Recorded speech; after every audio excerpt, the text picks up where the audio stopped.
여러분은 나무가 어디서 생겨나는지 잘 안다고 생각하실 겁니다. 당연하죠. 살면서 수천 번은 보셨을 테니까요. 흙 속에 씨앗을 꾹 밀어넣고 물을 주고 가만히 기다리면 마침내 초록색 무언가가 흙을 뚫고 나와 위로 뻗어갑니다. 너무 당연하게도 나무는 땅에서 자라납니다. 동네 꼬마들도 다 아는 사실이죠. 굳이 질문할 가치조차 없어 보입니다. 하지만 질문을 던져야만 합니다. 왜냐하면 그 누구도, 정말 그 누구도 단 한 번도 진지하게 생각해보지 않은 지점이 있거든요. 다 자란 커다란 참나무 한 그루의 무게는 대략 5톤에 달합니다. 그보다 훨씬 무거운 나무들도 수두룩하죠. 100년 전만 해도 아예 존재하지 않았던 수청의 목재, 껍질, 뿌리, 그리고 나뭇가지들이 지금 우리 눈앞에 떡하니 버티고 있는 겁니다. 자, 그럼 여기서 질문 하나 드릴게요. 도대체 그 엄청난 질량은 어디서 튀어나온 걸까요? 그냥 뜬구름 잡는 소리나 시적인 표현 말고 아주 물리적이고 과학적인 관점에서요. 오, 톤이나 되는 저 단단한 물질 덩어리는 도대체 어디서 온 걸까요? 가장 뻔하고 당연한 대답은 바로 흙이겠죠. 뿌리가 땅속 깊숙이 파고들어서 흙 속에 있는 영양분을 쭉쭉 빨아들이고 그게 나무가 된다고 생각할 겁니다. 뭔가 그럴싸하죠. 직관적으로 딱 맞아떨어지는 느낌이 듭니다. 그럼 이게 정말 맞는지 한번 확인해 볼까요? 1700년대에 얀바프티스타 파넬몬트라는 플랑드르 출신의 과학자가 아주 기가 막힌 실험을 하나 했습니다. 그는 2003kg짜리 작은 버드나무를 90kg의 바싹 말린 흙이 담긴 화분에 심었습니다. 그러고는 5년 동안 물만 주면서 나무가 자하게 내버려 두었죠. 5년 뒤 나무의 무게를 재보니 무려 70귀끌이 되어 있었습니다. 무려 74kg 가까운 새로운 질량이 늘어난 거죠. 그런 다음 그는 화분에 흙을 다시 바싹 말려서 무게를 달아봤습니다. 놀랍게도 흙의 무게는 고작 50g 남짓 줄어든 게 전부였습니다. 겨우 50기요. 나무는 74kg이나 쪘는데 흙가의 무게는 사실상 거의 변하지 않은 겁니다. 그렇다면 줄어든 흙 무게를 뺀 나머지 73.9kg이 넘는 어마어마한 질량은 도대체 어디서 온 걸까요? 분명한 건 흙은 아니라는 겁니다. 흙에서 왔다는 그 편안하고 상식적인 믿음은 박살 났습니다. 저 정확하고 잔인한 숫자들 앞에서 말이죠. 보통 이쯤 되면 사람들은 그냥 어깨를 한번 으쓱하고는 넘겨버립니다. 내가 모르는 무슨 복잡하고 전문적인 과학 원리가 있겠지. 영양분이나 화학 반응 같은 거겠지 하고는 머릿속 한 구석에 대충 처박아두고 잊어버리죠. 하지만 여기서 멈추세요. 그냥 넘어가시면 안 됩니다. 왜냐하면 방금 벌어진 일은 정말로 경이로운 사건이기 때문입니다. 여러분은 지금 거의 무해 상태에서 74kg이나 되는 단단한 물리적 실체가 눈앞에 떡하니 나타난 것을 목격했습니다. 그런데 그게 어디서 왔는지는 전혀 모르는 상황이죠. 이건 그냥 지식의 사소한 빈틈이 아닙니다.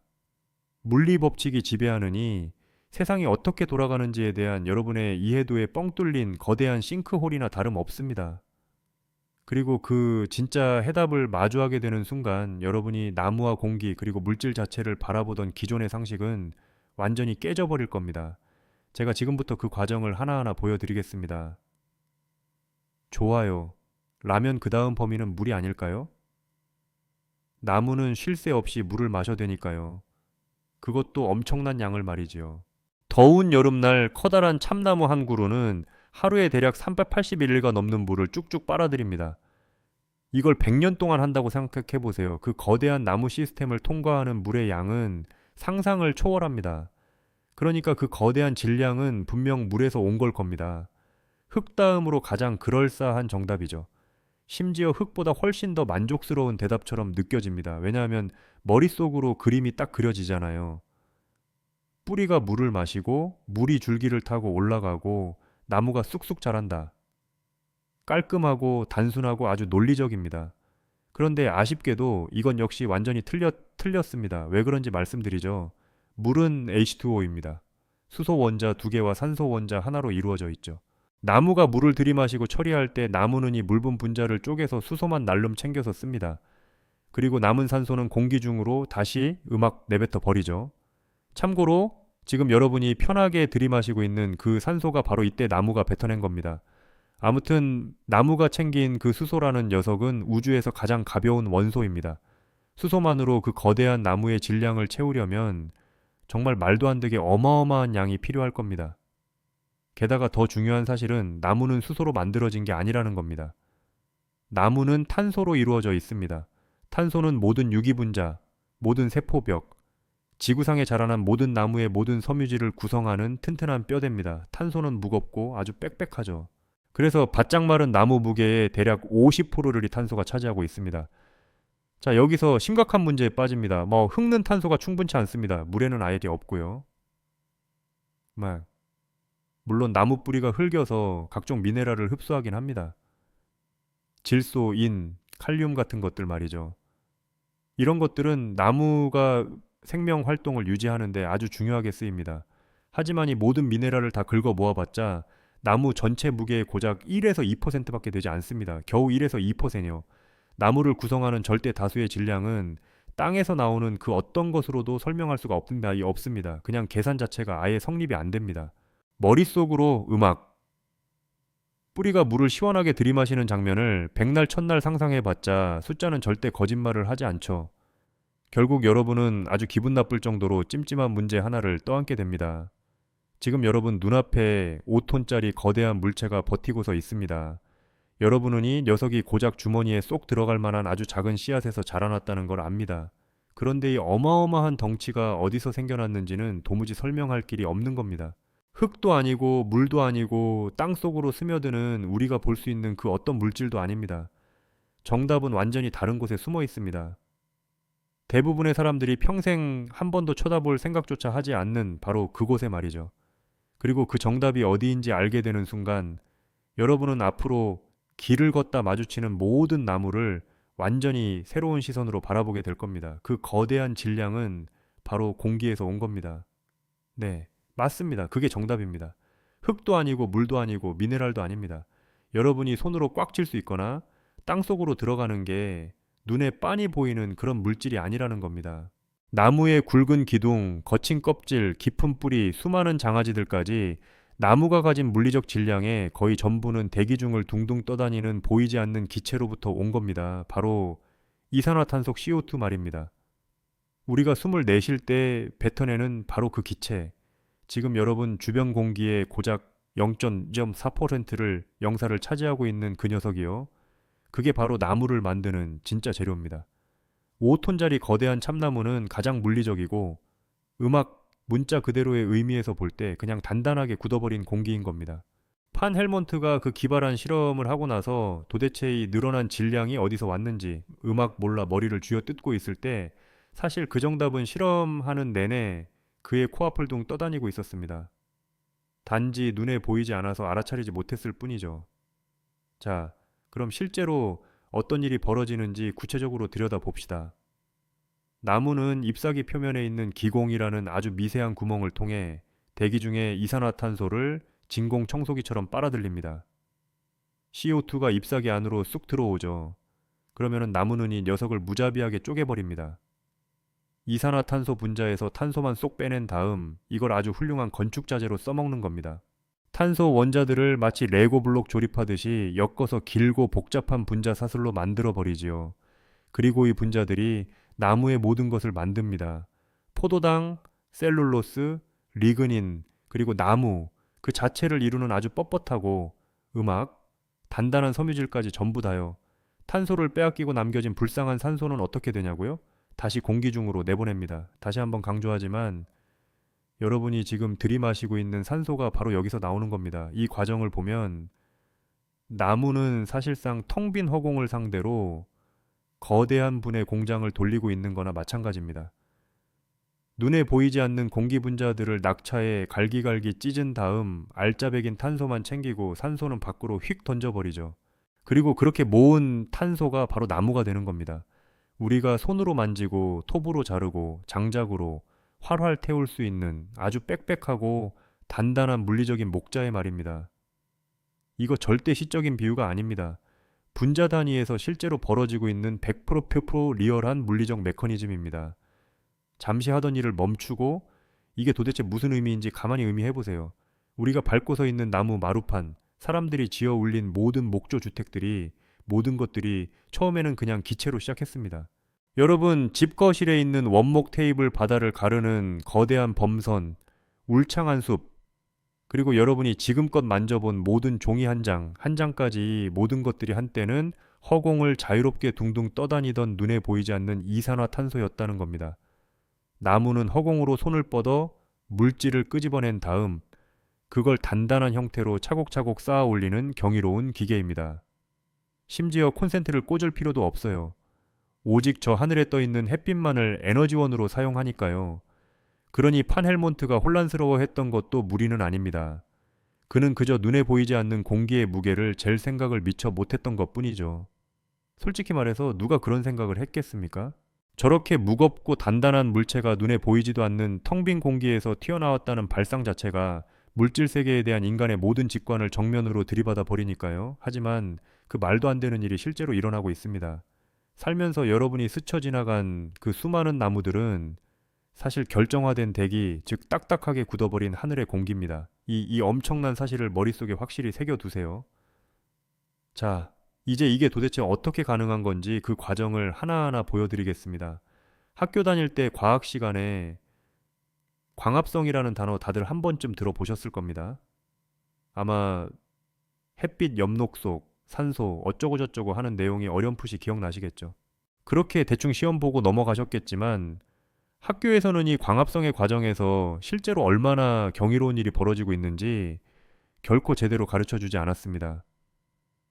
지금부터 말씀드릴 이 과정은 우리가 알고 있느니 우주 전체를 통틀어 가장 기막히고 놀라운 물리적 사건 중 하나입니다. 자, 제대로 한번 파헤쳐 봅시다. 햇빛이 나무집 위로 쏟아집니다. 여기서의 햇빛은 그냥 따뜻한 온기나 눈부신 밝기 정도가 아닙니다. 이 녀석의 정체는 1초에 무려 3억 미를 날아가는 끊임없이 출렁이는 전자기장, 바로 전자기파입니다. 여러분의 몸을 이루는 원자들을 뿔뿔이 흩어지지 않게 꽉 붙잡아두는 바로 그 근본적인 힘이지요. 자석, 전기, 그리고 수많은 화학 반응의 이면에 숨어있는 바로 그 강력한 힘입니다. 이 무시무시한 전자기파가 나무집 세포 속에 숨어있는 엽록소 분자와 충돌하는 순간 정말 믿기 힘든 마법 같은 일이 벌어집니다. 빛이 가진 에너지가 엽록소 분자 안에 있던 전자 하나에게 흡수되면서의 전자를 엄청난 흥분 상태, 즉 훨씬 더 높은 음악, 에너지 상태로 뻥거쳐 올립니다. 잔뜩 에너지를 머금고 펄펄 뛰느니 전자는 전자 전달계라고 불리는 분자들의 사슬을 따라 마치 징검다리를 건너듯 또 휙휙 전달됩니다. 그리고 이 전자가 이동할 때마다 그 힘을 이용해서 세포들이 작업할 때 쓰는 일종의 에너지 화폐인 ATP를 팍팍 만들어냅니다. 이걸 바로 명긍이라고 부릅니다. 전자기파 형태의 에너지를 낚아채서 식물 내부의 화학적 에너지 형태로 고스란히 저장하는 겁니다. 자, 이제 식물은 이렇게 차곡차곡 모아둔 에너지를 가져다 거의 믿기 힘들 정도로 놀라운 짓을 저지릅니다. 식물은 이산화탄소, 그러니까 자기는 너무나도 안정적이라서 쪼개지거나 분해될 생각이 눈꽃만큼도 없는 그 코대 높은 분자를 끌고 와서는 강제로 억지로 비틀어 열어버립니다. 그 속에서 탄소만 잔인하게 뽑아낸 다음 그 탄소를 재료로 써서 포도당을 뚝딱 만들어버리죠. 포도당은 시스 HCBO 슥기라는 화학식을 가진 단순한 당분입니다. 6개의 탄소 원자가 쇠사슬처럼 길게 엮여 있고 거기에 수소와 산소가 주렁주렁 매달려 있는 형태죠. 이 포도당이야말로 지금까지 말씀드리니 모든 과정에서 등장하는 첫 번째 고체 덩어리입니다. 눈에 보이지 않던 대기 중에 둥둥 떠다니는 가스가 비로소 나무가 써먹을 수 있는 물리적인 실체를 가진 분자로 탈바꿈하는 역사적인 첫 순간인 겁니다. 그런 다음 나무는 이 포도당을 가져다가 한술 더 뜬 기가 막힌 작업을 시작합니다. 나무는 수천 개의 포도당 분자들을 실로 꿰듯이 엮어서 아주 길고 반복적인 가닥을 만들어내는데 이게 바로 식물 세포벽의 핵심 기둥 역할을 하는 셀룰로스입니다. 그리고 세포와 세포 사이에 빈 공간을 꽉꽉 채워 넣어서 목자의 특유의 그 음악, 단단함과 뻣뻣함을 만들어내는 리그닌이라는 물질도 만들어내죠. 셀룰로, 오스와 리그닌, 이 두 녀석이 바로 우리가 아는 나무의 진짜 정체입니다. 그런데 생각해보세요. 이 모든 분자들을 흩어지지 않게 꽉 묶어주는 그 화학적 결합력 말입니다. 지구상에 있는 모든 숲, 그 숲에 있는 모든 나무, 그 나무에 있는 모든 셀룰로스, 가닥 속에 모든 탄소 원자들을 하나로 묶어주는 그 끈끈한 힘, 그 결합의 정체는 바로 전자기력입니다. 네, 맞습니다. 아까 햇빛에서부터 시작된 바로 그 동일한 힘, 언제나 세상을 움직이는 바로 그 전자 기력입니다. 전자 기파인 쏟아지는 햇빛이 나무칩을 때립니다. 식물은 그 찰나의 에너지를 붙잡아 허공에서 강제로 끄집어낸 탄소 원자들 사이에 강력한 전자기적 화학 결합을 용접하듯 만들어냅니다. 그 결합들이 뭉쳐서 포도당을 짓고, 포도당이 뭉쳐서 셀룰로스를 짓고, 셀룰로스가 뭉쳐서 마침내 음악, 단단한 나무를 지어 올립니다. 전자기 에너지가 눈에 보이고 만질 수 있는 고체 물질로 둔갑하는 겁니다. 여러분, 이건 제가 이해하기 쉽게 대충 요약하거나 생략해서 뭉뚱그려 설명한 게 아닙니다. 이 세상에서 지금 이 순간에도 실제로 벌어지고 있는 일 그 자체입니다. 자, 이 놀라운 사실을 챙겨 들고 딱 한 걸음만 더 나아가 봅시다. 왜냐하면 이 이야기는 단순히 나무에서 멈추지 않거든요. 여러분은 매일 음식을 먹습니다. 우리가 먹는 음식의 대부분은 식물이거나 그 식물을 뜯어먹고 자한 동물이거나 아니면 그 식물을 먹은 동물을 잡아먹은 또 다른 동물입니다. 여러분이 평생 섭취한 모든 칼로리의 족보를 끈질기게 거슬러 올라가 보면 결국 대기 중에서 탄소를 빨아들여 자라난 무언가와 반드시 만나게 됩니다. 그게 무슨 뜻이냐고요? 그건 곧 여러분의 음악, 근육, 뼈, 뇌, 그리고 지금 이 순간 여러분의 온몸을 구성하고 있는 모든 세포 속의 탄소들이 사실 그리 멀지 않은 과거에는 하늘을 떠다니던 대기 중의 이산화탄소였다는 뜻입니다. 여러분은 흙으로 빚어진 게 아닙니다. 여러분은 물로 만들어진 것도 아니에요. 여러분은 그저 공기를 재조립해서 만들어진 존재입니다. 수억 년 전부터 내리쬐던 태양빛을 원동력 삼아 전자기적 결합이라는 촘촘한 실로 꿰매어진 존재 말입니다. 여러분, 몸속에 있는 모든 탄소 원재는 각자만의 음악, 장대한 스토리가 있습니다. 어떤 탄소는 이산화탄소의 형태로 대기를 둥떠다녔겠지요. 그러다 어떤 식물이 진공 청소기처럼 그걸 빨아들여서 탄소만 쏙 빼내 포도당으로 조립했을 겁니다. 어떤 동물이 그걸 우적 씹어 먹었고 또 다른 녀석이 그 동물을 잡아먹었을 겁니다. 돌고 도는 기나긴 여정 끝에 그 탄소는 마침내 여러분의 밥상 위에 올랐습니다. 그리고 여러분의 몸속으로 들어와 물리적으로 나라는 존재를 구성하는 든든한 분자들로 자리를 잡은 겁니다. 심지어 그 탄소가 대기 중에 떠다니기 전에는 전혀 다른 생명체의 몸속에 들어가 있었을지도 모릅니다. 그 생명체가 죽고 부패하면서 다시 이산화탄소의 형태로 세상 밖으로 풀려났고 다음번 식물이 낚아채기 전까지 아주 자유롭게 허공을 떠돌았던 거죠. 탄소는 지난 수십억 년이라는 아득한 시간 동안 생명체들과 대기 사이를 끊임없이 순환하고 또 순환해 왔습니다. 여러분이라는 존재는 여러분 이전에도 이미 셀 수 없이 많은 다른 것들의 일부였고 여러분 이후에도 또다시 셀 수 없이 많은 다른 것들의 일부가 될 원자들이 아주 잠깐 동안 절묘하게 뭉쳐있는 임시집합체에 불과합니다. 이건 무슨 식탁에서나 할 법한 철학 얘기가 아닙니다. 아주 냉정하고 명백한 화학 반응일 뿐이죠. 리처드 파인만이 생전에 이런 말을 한 적이 있습니다. 꽃이 가진 생물학적 원리를 과학적으로 이해한다고 해서 꽃의 아름다움이 사라지는 건 아니라고요? 오히려 꽃의 아름다움에 무언가가 더해진다고 말이죠. 눈앞에서 벌어지는 일의 진짜 원리를 아는 거는 우리가 나무를 바라볼 때 느끼는 감상을 결코 평면적으로 깎아내리지 않습니다. 오히려 그 깊이를 훨씬 더 아득하게 만들어줍니다. 왜냐하면 이제부터 지금 이 순간부터 여러분이 거대한 참나무를 바라볼 때 여러분은 단순히 흙이 어찌어찌